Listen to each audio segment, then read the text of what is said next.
In today's video, I'm answering a viewer question.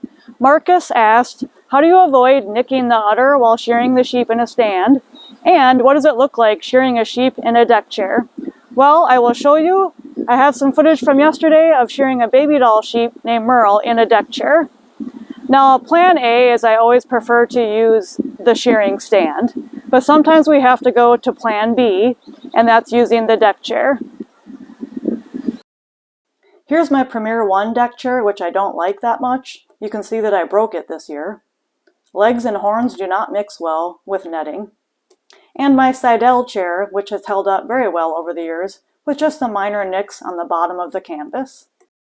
I have 2 full videos on deck chairs. I'll put links in the video description. Here is Merle seated in the deck chair. You can see that Matt is shearing on his legs.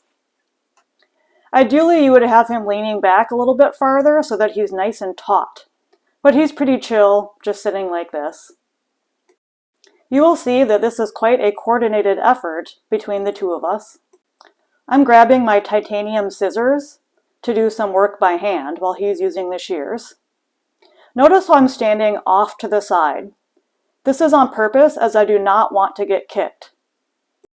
Additionally, Matt is holding up his front legs while shearing them. This also keeps the front legs away from me. In this position, it would be pretty difficult to not see the udder on an ewe.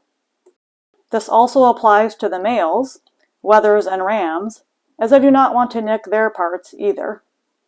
So if you're uncomfortable shearing these areas in the stand, you can give this deck chair a try.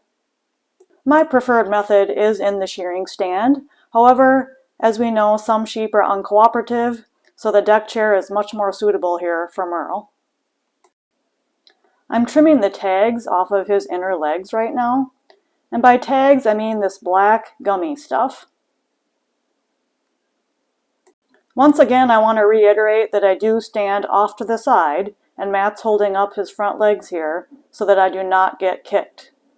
Needless to say, there is a reason that I like wearing insulated coveralls during shearing season, and that's for extra padding to prevent bruising on myself.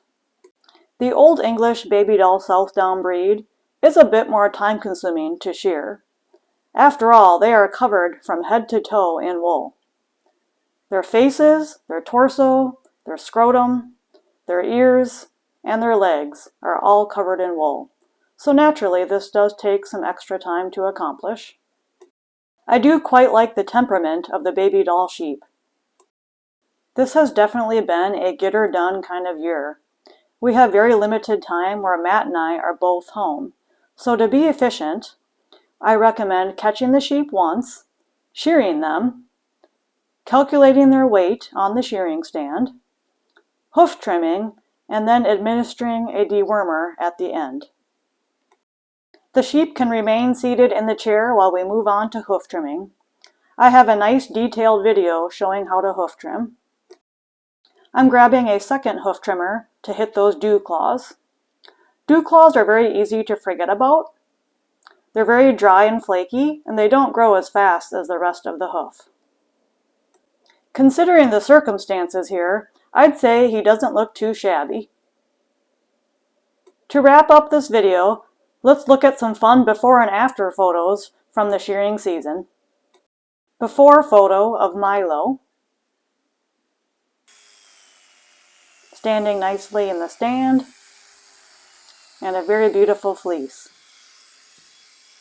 Nice staple length, has some crimp to it, very nice. And after photo of Milo.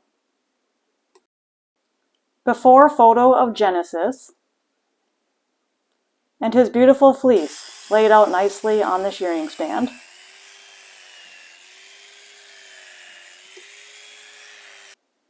This is Cash, a Shetland wether. His beautiful black fleece with brown tips, and his after.